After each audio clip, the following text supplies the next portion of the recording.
레위기는 뭘 이야기하고 있냐면 구원받은 우리가 무엇을 해야 되느냐 하는 것을 보여주는 거예요.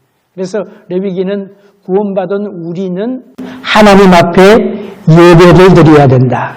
그래서 하나님께 나가는 길을 우리에게 보여주고 있습니다. 구원받은 사람이 가장 영광스러운 것이, 할 수 있는 영광스러운 것이 바로 예배입니다. 그래서 레위기는 구원받은 죄인이 구원을 받고 하나님께 나가는 방법을 이제 구약의 텀이지만 이걸 통하여 우리에게 보여주고 있습니다. 그래서 어떻게 우리가 하나님께 나가느냐? 하나님께 나가는 그 방법이 바로 우리 죄를 속하시는 예수 그리스도를, 그래서 레위기는 어떻게 묘사하냐면 거듭거듭 제가 강조하겠습니다만 우리 죄를 위한 제물이신 예수 그리스도를 우리에게 보여주고 있습니다. 그래서 출애굽기가 이스라엘의 민족의 구원을 이야기하는 책이라면 레위기는 이스라엘 백성들의, 하나님 백성들의 성화의 삶, 거룩한 삶을 우리들에게 보여주고 있습니다. 출애굽기가 구원의 사건을 이야기하고 있으면 레위기는 구원을 받은 우리가 어떻게 살아야 되느냐? 우리는 성화의 삶을 살아야 된다. 하나님께 나가는 삶을 살아야 된다. 출애굽기가 구원의 역사를 하나님이 의롭다 하시는 선언으로 해석한다면 레위기는 구원의 완성을 보여주는데 의롭다 하심을 얻은 우리들이 거룩해 하시는 하나님의 사역을 통하여 거룩해져야 된다 하는 삶을 거듭 강조하고 있습니다. 자, 그러면 레위기 개요, 제가 여러분에게 나눠드린 핸드아웃을 보시면서 순서가 조금 앞뒤가 그대로 나가진 않겠습니다만 여러분 보시면 좋겠어요. 자, 우리 레위기 19장 2절 말씀 함께,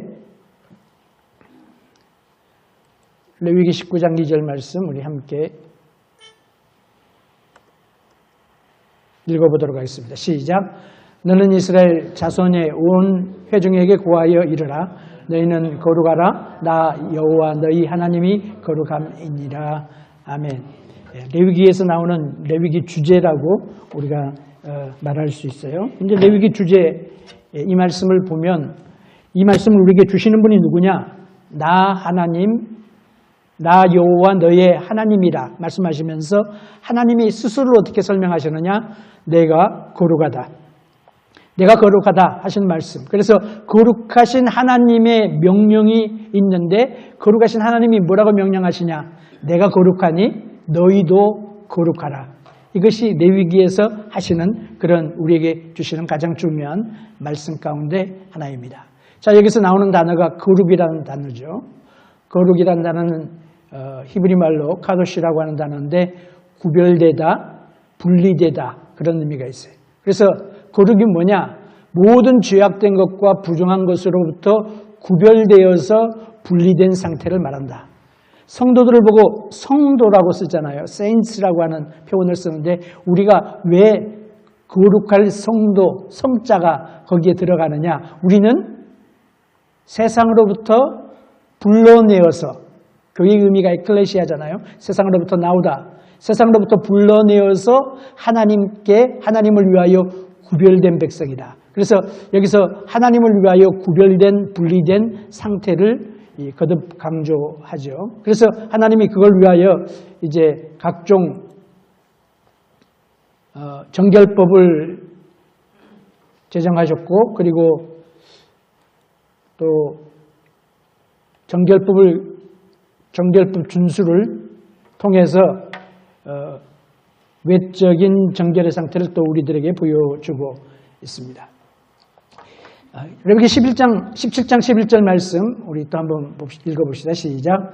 육체의 생명은 피에 있습니다. 내가 이 피를 너희에게 주어 단에 뿌려 너희 생명을 위하여 속하게 하였나니 생명이 피에 있으므로 피가 죄를 속하느니라. 아멘. 이 말씀도 굉장히 참 중요하죠. 왜? 여기서 하시는 말씀이 육체의 생명이 어디 있다고요? 피에 있다. 그래서 신구약 전체를 흐르는 중심 테마 중에 하나가 바로 피라고 하는 거예요. 생명이 피에 있다.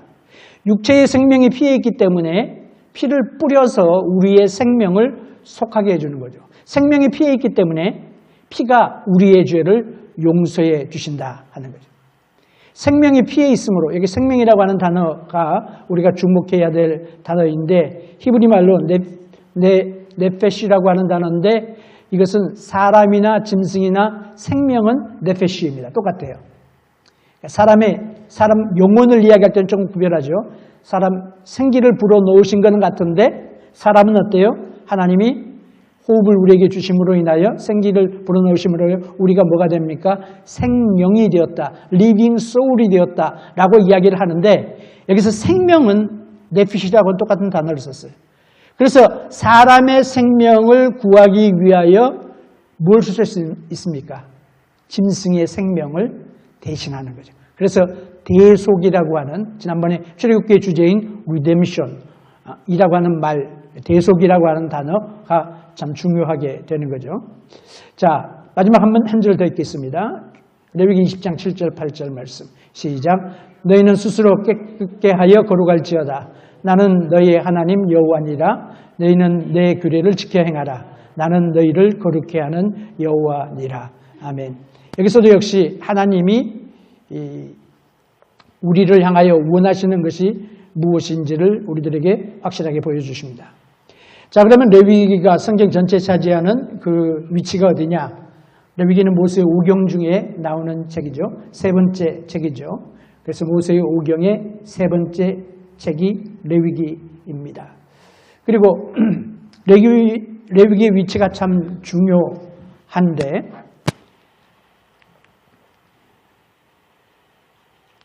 레위기의 위치가 참 중요한데 여기 보면은 레위기가 지금 여기 있죠. 여기. 근데 이 도표가 모세의 시대 약 주전 1445년쯤 되겠죠. 그래서 레위기는 출애굽기와 민수기 사이, 출애굽기 역사가 창세기 마지막부터 계산하면 너무 이스라엘 백성들이 애굽에 온 것부터 생각을 하면 400년 이상이 되겠죠. 그리고 민수기 역사는 약 40년의 역사입니다.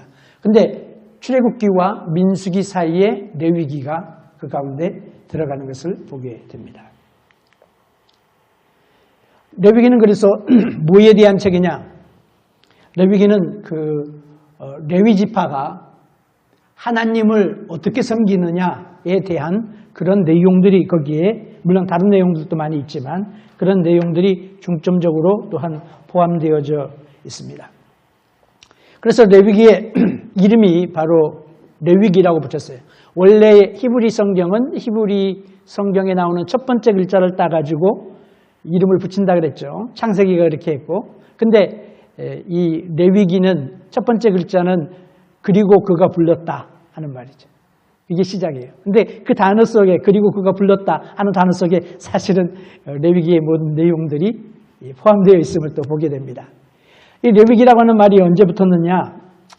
그 주전 약 300년쯤 돼가지고 히브리 성경을 헬라 성경으로 번역하는 일들이 있었습니다. 유대인들이. 그래서 한 100여 년 이상 오랜 세월에 걸쳐서 번역을 하는데 모세 오경이 제일 먼저 번역이 되죠. 그리고 이제 다른 것들이 또 번역이 되는데 그때에 이제 이 70인경에서 히브리 명칭을 따르지 않고 레위기에 대한 것이다 라고 하는 그런 책 이름을 붙였어요. 그래서 그 레위티콘이라고 하는 이름으로 불렀는데 왜 그러냐? 레위기의 주된 내용이 제사나 절기나 정결의식이나 제사장이나 이렇게 레위인하고 관계되는 것이다 라고 해서 이제 레위티콘이라 붙이고 이걸 갖다가 이제 라틴 볼게이스로 헬라말을 라틴으로 번역한 게 이제 볼게이트 성경입니다. 볼게이트 성경인데 거기서도 그리고 우리 영어 성경에서도 한글 개역 성경에서도 역시 레위기라고 하는 이름을 그대로 사용하고 있습니다. 자, 여기 보면은 이제 저자가 누구냐? 저자는 모세죠. 모세가 저자가 아니라라고 주장하는 그런 자유주의 학자들이 있습니다. 그분들은 이 레위기의 그 연도를 언제로 보냐면 주전 약 700년, 800년 그렇게 봐요. 그러면은 모세 시대로부터 약 7, 800년 후가 되겠죠. 그래서 여러 가지 설들이 있는데 우리는 모세가 저자이다라고 하는 것을 믿고 그리고 그렇게 인정할 충분한 근거들이 있어요. 먼저 레위기 자체가 그렇게 증거합니다. 레위기에 보면은 여호와께서 모세에게 일러 가라사대 뭐 이런 표현들이 나오는데 한 56번 정도 그런 표현들이 나와요. 그래서 레위기가 모세가 썼다 하는 것을 보여주고 그 다음에 두 번째는 신약에서 예수님이 문둥병자 고치신 다음에 뭐라고 말씀하십니까? 모세의 정한 예물을 드려 제사장이 가서 그 깨끗함을 보이라, 증거하라 그렇게 말씀하셨어요. 그래서 레위기가 누가 썼다고? 모세가 썼다 하는 것을 예수님이 말씀하시고 그리고 사도들도 누가도 또 히브리서 기자도 레위기가 모세의 글이다 하는 사실을 또한 분명하게 밝히고 있습니다. 시간을 제가 너무 깊이 안 들어가려고 그렇게 생각을 합니다. 자, 레위기 기록 연대가 언제냐? 분명 모세가 출애굽한 다음이죠. 그리고 우리는 출애굽의 역사를 주전 1446년쯤으로 생각을 합니다. 그건 어떻게 계산하느냐? 성경에 보면 그 연도가 정확하게 나옵니다. 솔로몬이 성전을 지었을 때가 언제다 나오잖아요. 역대상 8장에. 그걸로 역산에 가면은 출애굽 연도가 분명히 나옵니다. 안 맞는 것은 그 이집톨로지의 연대가 안 맞는 거죠. 근데 어쨌든 출애굽을 한 다음에 그리고 1년 한 반 동안 조금 더 정확히 말하면 1년 3개월 동안 이스라엘 백성들이 어디로 가냐면 시내산으로 가죠. 하나님이 뭐라고 말씀하셨습니까? 모세를 부를 때에 모세에게 가시떨기, 불타는 떨기, 가시떨기 가운데 나타나시면서 내가 증거를 너에게 보여줄 거다. 내가 이스라엘 백성들을 인도해서 이곳에 와서 나에게 예배드리는 것이 내가 너를 보낸 증거다. 우리가 생각하는 증거가 좀 다른 거지만 하나님 그렇게 말씀하십니다. 그래서 모세가 결국 어디로 가요? 장인인 이드로의 집 가까운 데 있는 어딘가로 갔는데 그것이 바로 그 시나이 반도에 있는 시내산이 아니라 사우디아라비아에 있는 제벨 무사라고 하는 산일 것이다. 제가 그렇게 말씀을 드렸죠. 그래서 이것은 1년 3개월 지난 다음에 시내산에 있으면서 하나님이 모세에게 주셨던 그런 말씀이에요. 그래서 정확한 연대가 출애굽기와 민수기를 비교해보면 연대가 정확하게 언제 써졌는지를 알 수가 있어요. 그러나 우리가 좀 넉넉하게 생각하면 모세가 죽기 전까지 했다라고 그렇게 말할 수 있겠죠. 자, 그러면 레위기를 기록한 목적이 무엇인가? 여러 가지 목적이 있습니다. 역사적인 목적은 뭐냐면 구원받은 이스라엘 백성들이 어떻게 살아야 되느냐 하는 구원받은 백성들이 거룩한 삶을 살아야 된다고 하는 사실을 보여주기 위한 것이죠. 그래서 여기 보면은 무슨 이야기가 나오냐면 어떻게 하면 정결해질 수 있느냐 하는 그런 이야기가 많이 나옵니다. 그래서 정결법에 대한 것도 나오고 물론 그 모세의 율법을 이야기할 때에 율법 613가지라 그렇게 유대인들이 정리를 했습니다만 그러나 우리가 그걸 일반적으로 이야기할 때 여러 가지로 나누죠. 도덕법도 있고 거기에는 시민법도 있고 예식법도 있고 그렇게 나누는데 종교법도 있고 어떤 사람도 그렇게 설명을 합니다만은 근데 이 가운데서 특별히 어떻게 하면 정결하게 될 것이냐 부정하고 더러워진 것으로부터 어떻게 하면 회복되느냐 하는 그래서 일상에서 우리가 잘못되기 쉬운 것들을 지적해주고 그리고 어떻게 회복할 수 있는지를 구체적으로 가르쳐주는 그런 내용들이 있습니다. 그래서 굉장히 중요한 구체적인 삶의 의미를 보여주고 있습니다. 교리적인 목적은 뭐냐? 제사를 드리는데 어떻게 드리느냐? 아무나 제사 드리는 것이 아니라 오직 제사장을 통하여서 하나님께 희생 제사를 드리죠. 하나님께 제사의 규례를 따라서 하나님 말씀을 따라서 드려야 된다. 그래서 반드시 중보사역이 필요하고 누군가가 중보자가 필요하고 그리고 희생사역이 필요하다 하는 것을 깨닫게 해주십니다. 그래서 이러한 그 교리적인 목적을 위해서 제사와 절기의 상세한 규례를 이야기를 하고 있어요. 그래서 어떻게 보면 좀 반복되는 것 같고 좀 그렇습니다만은 이런 의미들을 여러분이 생각하면서 읽으면 평소에 보지 못했던 그런 놀라운 것들을 여러분들이 아마 귀한 진주들을 발견할 수 있으리라고 생각을 합니다. 그래서 희생제물을 어떻게 선택하느냐, 어떻게 희생제물을 잡느냐, 그리고 제사를 집행할 때 제사장이 어떻게 해야 되느냐, 그럼 제사장은 어떻게 자신을 스스로 성결케 할 수 있느냐, 그런 여러 가지 말씀들을 보여주고 있습니다. 그 중에 특별히 우리가 관심 있는 중요한 것은 기독론적 목적이 있습니다. 이건 이제 크리스톨로지라고 이야기를 하는데 그것은 예수 그리스도, 모든 성경 속에서 우리는 예수 그리스도를 발견할 수 있죠. 왜? 성경이 기록된 목적이 예수님이 뭐라고 말씀하셨어요? 내가 구원을 얻는 줄 알고 영생을 얻는 줄 알고 성경을 상고하거니와 이 성경이 누구에 대해 이야기한다고? 나에 대해서 이야기한다. 그래서 구약은 누구에 대해서 이야기하느냐? 오실 메시아이신 예수님에 대한 그런 이야기, 예표적인 이야기, 상징적인 이야기, 그런 이야기가 이제 구약이고 신약은 오신 예수님에 대한 이야기가 되겠죠. 그리고 다시 오실 예수님을 기대하는 게 신약인데 이 기독론적인 중요성이 있어요. 그래서 희생제물인데 희생제물은 맨날 잡잖아요. 갈 때마다 가고 죄를 지으면 예를 들어서 속죄제 같으면은 죄를 지으면 죄를 지을 때마다 제물을 가지고 가는 거죠. 죄를 지을 때마다 가지고 가고 또 가져가야 되고 또 가져야 되고 이렇게 반복적인 그런 불완전한 것이 아니라 완전한 희생제물 되시는 예수 그리스도, 완전한 속죄제물 되시는 예수 그리스도. 그래서 세상죄를 지고 가는 하나님의 어린 양이라 그렇게 세례 요한이 고백한 것처럼 예수님이 완전한 속죄제물이 되시고 예수님도 세상에 계시면서 내가 내 생명을 속죄제물로 주기 위하여 왔다라고 하는 말씀을 하시면서 그리고 이제 또 대제사장 제도를 통하여서 대제사장이 제사장과 다른 이유가 뭡니까? 대제사장은 지성소에 들어갈 수가 있어요. 그래서 우리가 성막의 구조를 보면은 바깥뜰이 있고 성막 안뜰이 있죠. 그래서 들어오자마자 지난 시간에 우리 묵상했죠. 번제단이 있고 그 다음에 물두멍이 있어요. 그래서 번제단에서 제사를 드린 제사장이 물두멍에 와서 손을 씻고 그 다음에 성소로 들어가서 하나님을 섬기게 됩니다. 성소에는 세 가지 기명이 있다 그랬죠. 뭐가 있어요? 촛대가 있고 금촛대와 향단과 그리고 떡상이 있죠.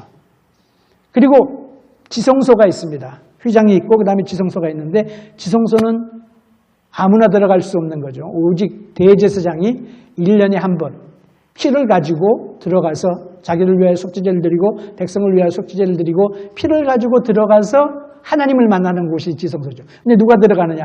대제사장만 들어가는 거죠. 그래서 이 영원한 대제사장 되시는 예수 그리스도 이런 것들을 우리들에게 보여주는 그런 참 놀라운 계시의 말씀이 여기에 기록되어 있습니다. 자, 레위기가 차지하는 위치를 보면요. 성경의 중심이다라고 말해도 될 정도로 중요합니다. 모세의 오경의 중심이 뭐냐? 레위기다라고 말해도 돼요. 그래서 레위기를 중심으로 레위기를 통해 주신 게 율법이죠. 율법은 창세기는 레위기를 주신 분이 누구냐? 그걸 설명해 주는 거죠. 출애굽기는 뭐예요? 어떻게 그 레위기의 그 역사적인 그런 과정을 통하여 기록이 되었느냐? 또 민수기는 레위기의 말씀에 순종하여 사는 생활이 뭐냐? 광야 생활이죠. 광야. 그게 이제 또 우리 훈련받는 우리의 삶의 모습을 또 보여주기도 하고 그 다음에 신명기는 이제 율법을 재해석한 거죠. 역사서가 뭐냐? 레위기의 관점에서 보면 레위기를 잘 지키느냐 지키지 않느냐에 대한 이야기가 역사서예요. 그래서 성경에 보면은 누가 기준이 됩니까? 다윗이 기준이 돼요. 다윗과 같이 여호와의 말씀을 청종하였으므로 다윗과 같지 아니하고 다윗과 같고 같지 아니하고 그게 이제 계속해서 나오죠. 시가서 예언서는 뭐예요? 하나님 말씀을 율법을 잘 순종하는 사람들이 받는 복과 순종하지 않는 사람들이 받는 그런 삶의 저주, 어려움, 고통, 신명기에서 예언한 것이 정말로 그대로 이루어졌다, 지고 있다라고 하는 것을 보여주는 것이 바로 예언서가 되겠어요. 그래서 레위기가 정말로 중요한 책이다.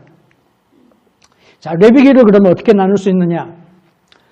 1장부터 17장까지를 보면 하나님께 나가는 방법, 그리고 18장부터 27장 보면은 하나님과 동행하는 방법, 그렇게 나눌 수가 있어요. 장의 구절이 좀 슬라이드하고 좀 다르죠. 근데 뭐 이렇게 구별하는 사람도 있고 또 제가 나눠드린 아웃라인 17장까지 구별을 했죠. 그래서 첫 번째 파트는 하나님께 어떻게 나가느냐. 첫 번째 파트는 나는 거룩하다. 하나님이 거룩하다 하시는 것을 우리에게 보여주죠. 그래서 각종 제사율법을 통하여서 나갑니다. 그래서 제사법이 나오고 1장부터 7장, 정결법이 나오고 8장부터 15장, 그리고 속죄일이 나옵니다. 16장, 17장. 그래서 그 다음에 이제 하나님과 동행하는 것은 너희도 거룩하라 하는 그 말씀인데 우리도 어떻게 거룩하냐? 하나님이 거룩하신 것처럼 우리도 거룩하라. 그래서 하나님과 동행하기 위한 성결에 대한 율법이 나오죠. 그래서 여기는 이제 구분이 11장부터 15장 정결법, 속죄일 16장 정결법, 다시 이제 17장부터 22장 뭐 이렇게 나왔습니다만 일반법이 18장부터 20장이고 제사장법이 21장, 22장이고 특별히 일곱절기에 대한 말씀이 23장, 24장이고 26장까지 연결이 되죠. 그리고 안식일에 대한 말씀, 희년에 대한 말씀, 그리고 서원에 대한 말씀들이 나옵니다. 참 재미있는 거는요. 내가 퀴즈를 하나 낼게요. 신약 성경 가운데 가장 많이 인용된 책이 무슨 책인 것 같아요?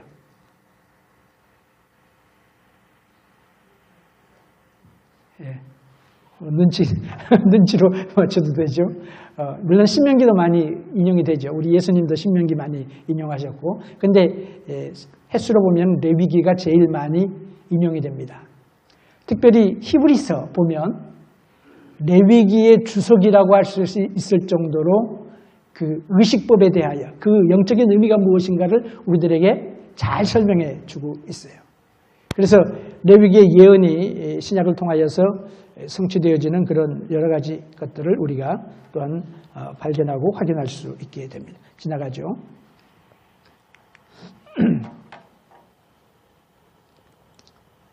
자, 이걸 이제 조금 다른 아웃라인으로 제가 살펴보았어요. 그래서 1장부터 10장까지가 제사법인데 거룩한 제사가 뭐냐?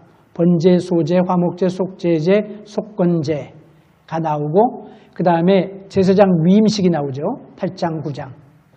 그리고 10장에 가서는 깜짝 놀란 이야기가 나옵니다. 나답과 아비후가 죽어요. 왜 죽죠? 다른 불을 들여서 죽었다 그랬어요. 다른 불이 뭘까? 뭐라고 성경은 설명하고 있지만 원래 불을 어떤 불을 사용해야 되냐면 번제단에 하나님께 드리는 불을 사용해야 돼요. 불은 사람이 만든 게 아니고 하나님이 주신 거예요.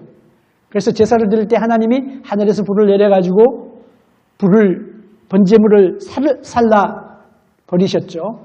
그래서 그 사건 이후로 계속해서 그 불씨를 유지해서 그 불씨를 가지고 향단에 불도 붙이고 번제단도 유지하고 그래야 되는데 다른 불을 했어요. 그러니까 집에서 가져왔는지 뭐 라이터를 가지고 꺼내서 켰는지 그건 모르지만 다른 불을 들여서 죽습니다. 그리고 난 다음에 그 구절에 보면 뭐가 나오냐면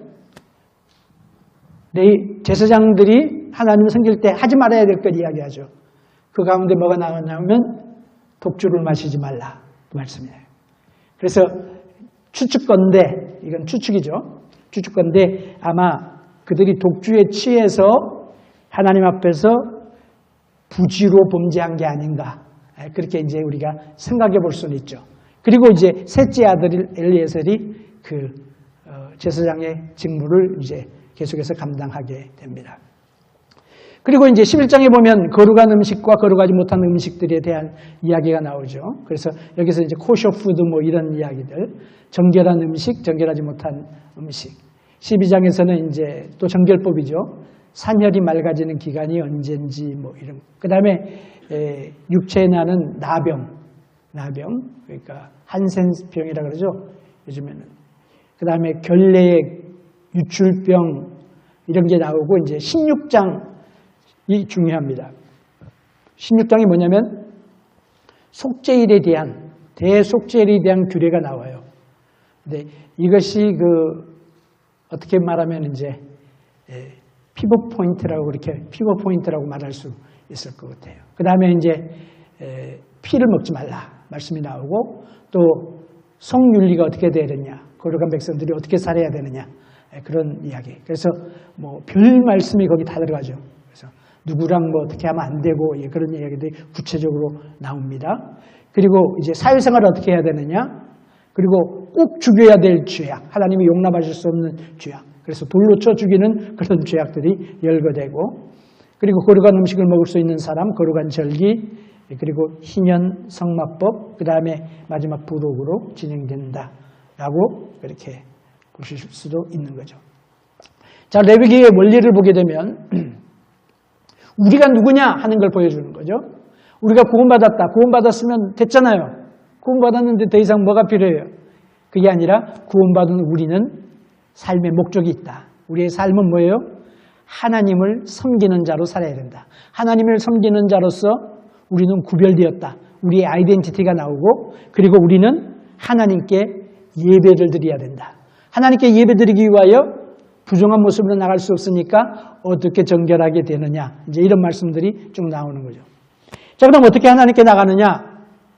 하나님께 나가는 길은 죄 지은 사람을 위한 정결한 희생제물을 통하여 나가는 거예요. 그래서 죄 지은 우리의 죄를 위해서 죄 없는 짐승이 죽임을 당하는 거죠.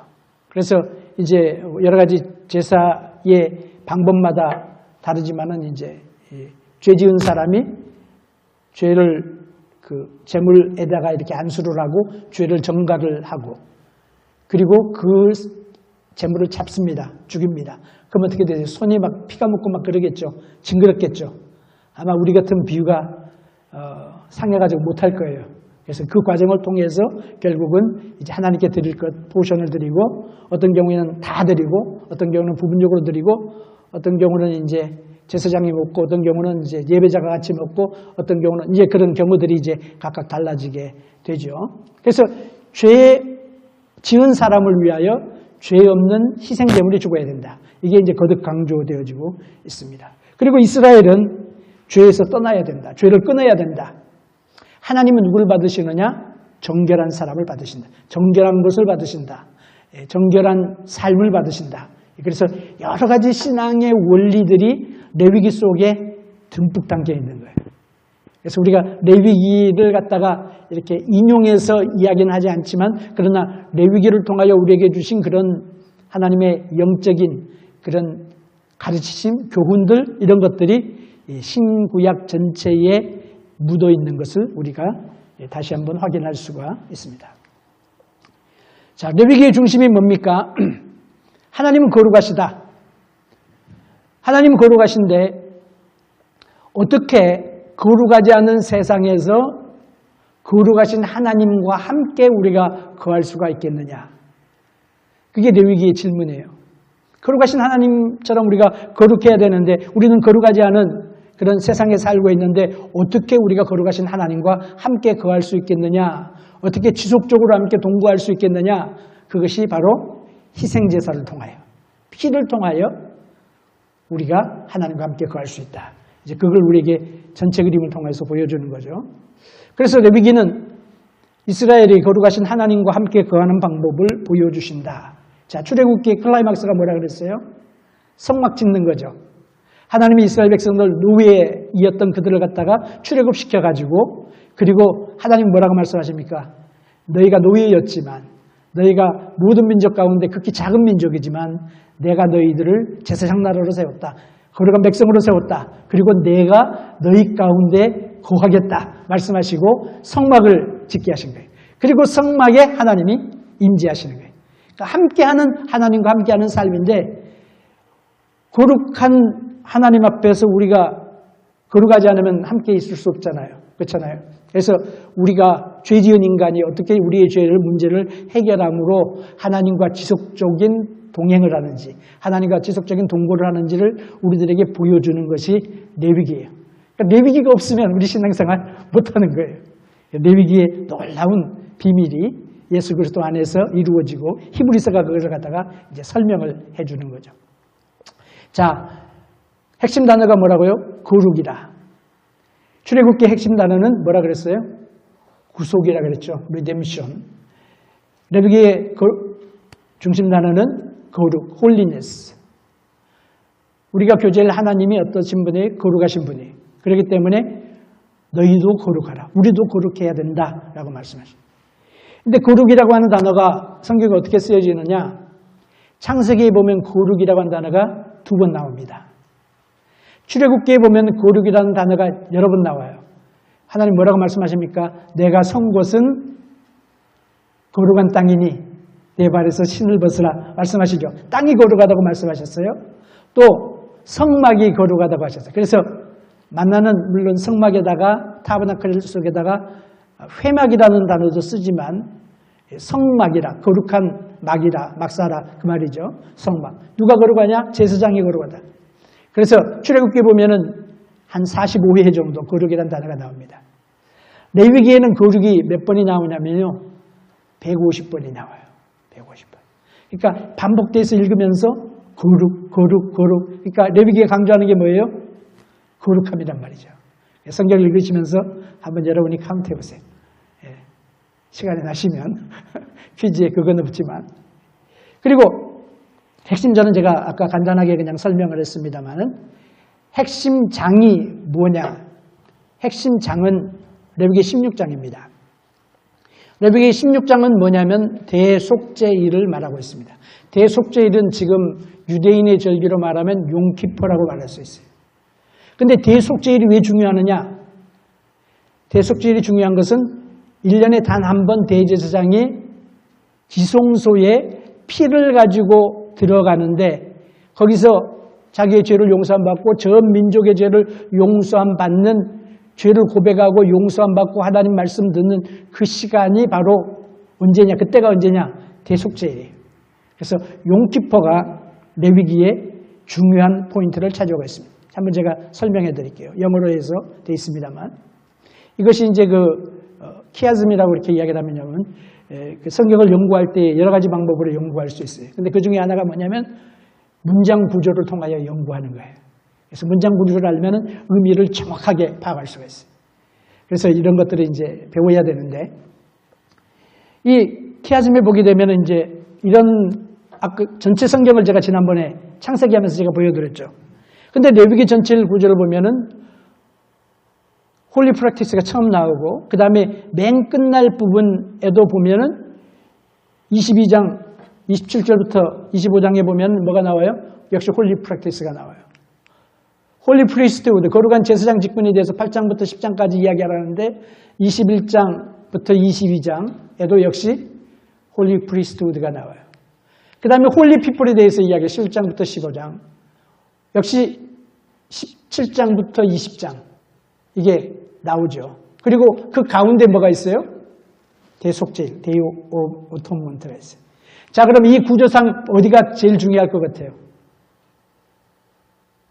우리가 히브리 문법 구조를 안 배워서 모르지만 우리가 딱 봐도 이게 중요하구나. 왜냐하면 그걸 향하여 이렇게 집중되고 그것으로부터 점점 퍼져나오잖아요. 예수 그리스도도 마찬가지죠. 구약이 점점 누구를 향하여 집중돼요? 예수님.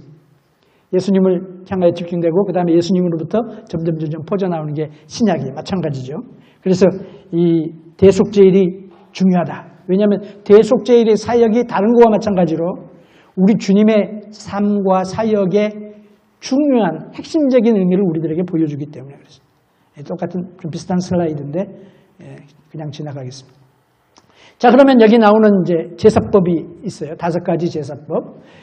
근데 여기 이런 것들은 뭐냐면 레위기에 나오는 예수 그리스도를 보여주고 있습니다. 그래서 이 모든 제사법들이 예수 그리스도를 보여주고 있어요. 번제와 소제와 화목제와 속죄제와 속건제가 있습니다. 그래서 번제는 뭐냐? 통째로 드리는 거예요. 다 태워드리는 것이 번제. 불로 태워드리는 게 번제예요. 그래서 우리 주님이 바로 복종하시고 우리를 위하여 이렇게 전적인 헌신을 해주셨다 하는 거죠. 그 다음에 소제는 뭐냐? 예수 그리스도께서 보여주신 섬김. 소제는 구운 가루를, 곡물을 갖다가 바치는 거예요. 그레인 오퍼링이라고 그러죠. 곡물을 갖다 바는데 아주 가늘게 빻아가지고, 요즘은 가늘게 빻는 게 쉽죠. 그냥 밀가루 사면 되지만 그때는 그게 없었으니까 가늘게 빻려면 많은 노력이 필요합니다. 그래서 가늘게 빻아가지고 하나님께 드리는 그런 거죠. 근데 여기에 이제 소금을 넣어야 되고 누룩이나 꿀이나 이런 거 넣지 않고, 이 모든 게 다 예수 그리스도와 관계되는 거죠. 영적인 의미가. 그 다음에 화목제. 화목제는 평안, 그리스도께서 우리에게 주시는 평안을 여기서 또한 우리가 볼 수가 있죠. 그래서 예수 그리스도가 우리의 화목제가 되셔서 하나님과 우리 사이에 화목제물이 되신 예수 그리스도를 통하여 우리가 하나님 앞에 담대히 나가는 거죠. 하나님의 은혜의 보좌 앞으로 나가고, 그래서 예수 그리스도의 희생의 결과로 하나님과 우리와 죄인과의 관계가 회복되어지는 것을 보여주는 게 화목제. 그래서 예수님은 화목제물이 되시죠. 또 속죄제는 뭐냐? 예수 그리스도께서 십자가에서 우리의 죄를 용서하시는 그 구속의 사역을 그대로 보여주는 거죠. 속건제는 이제 하나님과 관계도 그렇지만 이제 공동체 생활 속에서 이제 부지로 혹은 잘못해서 한 것, 고의적으로 한 것, 뭐 이런 것들에 대한 여러 가지 규례들을, 그것을 어떻게 회복하느냐에 대한 말씀이 이제 여기에 나와 있습니다. 근데 재미있는 것은요, 번제와 소제와 화목제는 각자 드리는 사람의 능력대로 드리면 돼요. 근데 속죄제와 속건제는 그렇게 하면 안 돼요. 물론 옵션들은 있지만 하나님이 명령하신 규례대로 해야 돼요. 역시 이것이 예수 그리스도의 구속의 사역에 대한 깊은 의미를 우리들에게 또한 보여주고 있습니다.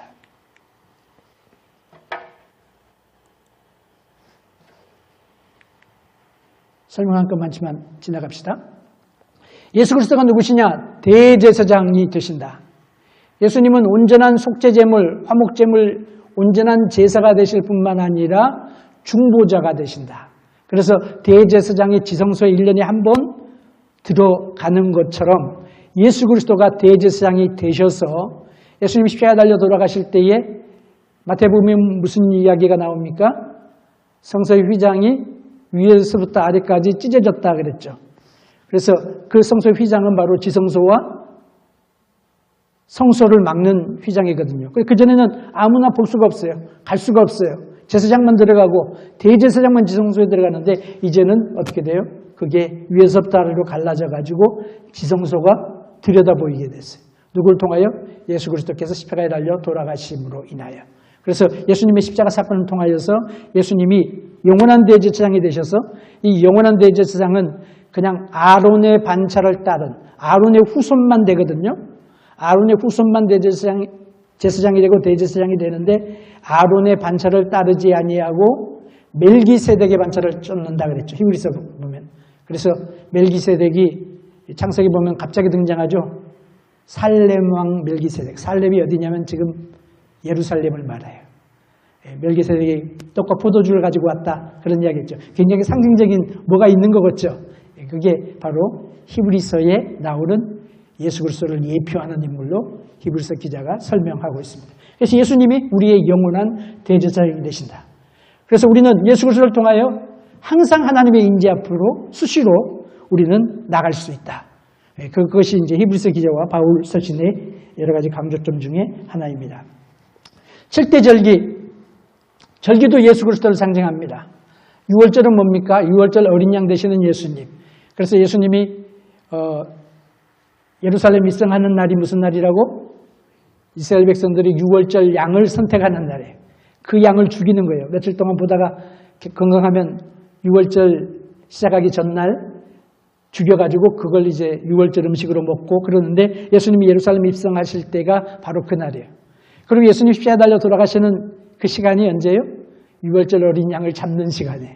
그래서 예수님의 생애 전체를 보면 세례 요한의 이야기뿐만 아니라 예수님이 6월절이다. 마치 이스라엘 백성들이 6월절 어린 양의 피를 문 임방과 설주에 바름으로 그들이 자유를 얻었던 것처럼 예수 그리스도께서 십자가에 달려 돌아가심으로 부활하심으로 우리가 영원한 자유를 얻고 사탄의 모든 굴박과 모든 것으로부터 해방되는 하나님의 은혜를 받게 되는 거죠.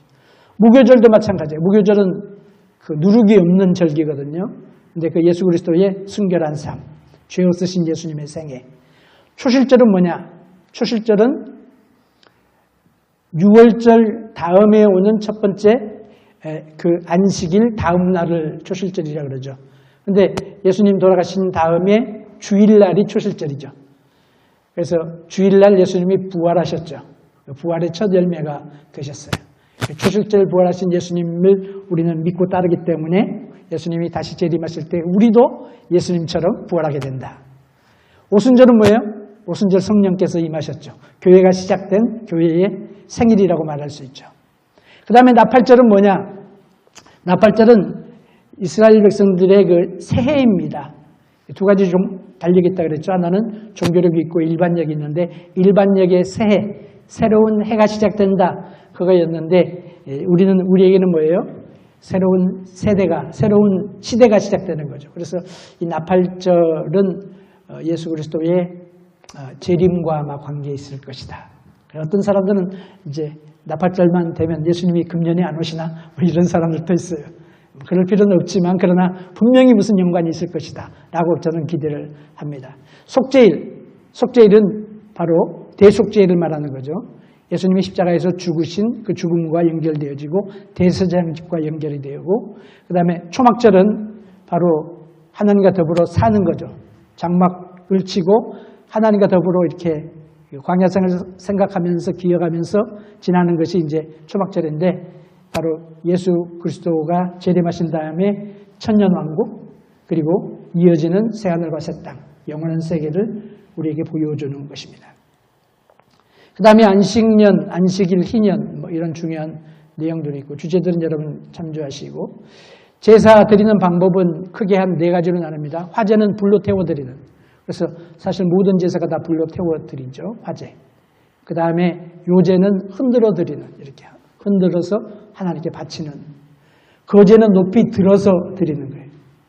그래서 화목제라든지 11조라든지 뭐 이런 것들을 이제 거제를 하고 전제는 쏟아 부어서 드리는 것. 그래서 전제란 말은 신약에 와서 안 쓰고 바울은 뭐라 그럽니까? 관제라고 하는 말을 쓰죠. 관제와 같이 부음이 되고 이제 바울은 이제 그렇게 설명을 합니다만 그래서 이런 하나님께 드린 여러 가지 방법, 제사 방법들로 나누고 그 다음에 정결한 것과 이제 부정한 음식들 어떻게 구별하는 법 보면 나오는데 크게 포유류 같은 경우에는 이제 굽이 갈라진 것, 색임질하는 것 이런 거. 그 다음에 주로 그 사는 것과 많이 관계가 돼요. 어디에 사느냐, 어느 환경에 사느냐. 그래서 더럽고 지저분하고 부정한 그런 환경에 살면 부정한 동물이 되고 그 다음에 정결한 그래도 릴레이티브리 정결하게 살면 이제 그렇게 구별 방법들이 쭉 있습니다. 여러분 보시면서 좀 하이라이트를 해보시면 좋겠고 지나갑시다. 희년과 안식년과 11조와 정결법 이것이 바로 그 성경이 말하는 레위기의 경제 원칙이라 그렇게 말할 수 있어요. 이것만 제가 설명을 하도록 하겠습니다. 여기 보면은 이제 좀 중요한 관점인데 3가지로 나누죠. 거룩과 그 다음에 정결하고 그 다음에 부정한 것 이렇게 되죠. 근데 어떻게 해서 거룩한 것이 부정한 것으로 바뀌느냐? 바로 이것 때문에 속되게 되어지면 더러워지면 되는 거죠. 그리고 이것이 이제 클린에서 언클린이 되는 과정은 이제 오염이 되면 불결해지면 타락하면 그런 거죠. 그래서 여기서 이렇게 가는 것은 어떤 것이냐? 우리의 죄와 우리의 약함과 질병 이런 것이 결국은 커먼에서 정결에서 부정한 것으로 바뀌어지는 과정이에요. 중요한 것은 뭐냐? 우리는 all the time 이런 일들을 많이 행하죠. 그럼 어떻게 우리가 이것을 리버스하느냐? 어떻게 우리가 그러면 이것을 회복하느냐? 그 방법은 바로 정결을 통하여 클린스죠.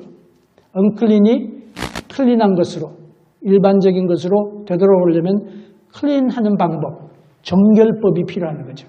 그래서 부정한 것을 정결하게 만드는 정결법이 성경에 보면 많이 강조되어 있어요. 성경이 강조되어져 있고 그 다음에 어떻게 거룩한 것이 되어지느냐? 거룩한 것이 되어지는 것은 이것은 성화죠. sanctify. 거룩해 되는 그 과정인데 우리가 어떻게 거룩이 돼요? 하나님이 임재하시면 거룩한 거죠. 하나님 임재하시면 거룩하고 그리고 우리가 죄인이지만 죄인인 우리가 정결함을 받고 그리고 구별되어서 하나님께 드리면 거룩하게 되는 거죠. 그래서 이것이 그 신약과 구약을 흐르는 전체적인 그런 신앙적인 원리 속에 이것이 포함이 되어 있어요. 레위의 모든 것들이 묻어져 있는 거죠. 그래서 정결한 것이 거룩한 것으로 승화될 수도 있고 더럽혀짐으로 인해서 부정해질 수도 있는 거죠. 그래서 이 부정함과 거룩함은 접촉해서는 안 되는 그런 영역에 있는 거죠. 만약에 부정한 사람이 거룩한 것을 먹으면 죽습니다. 그렇죠? 그리고 거룩한 자가 부정한 것을 만지면 부정해집니다.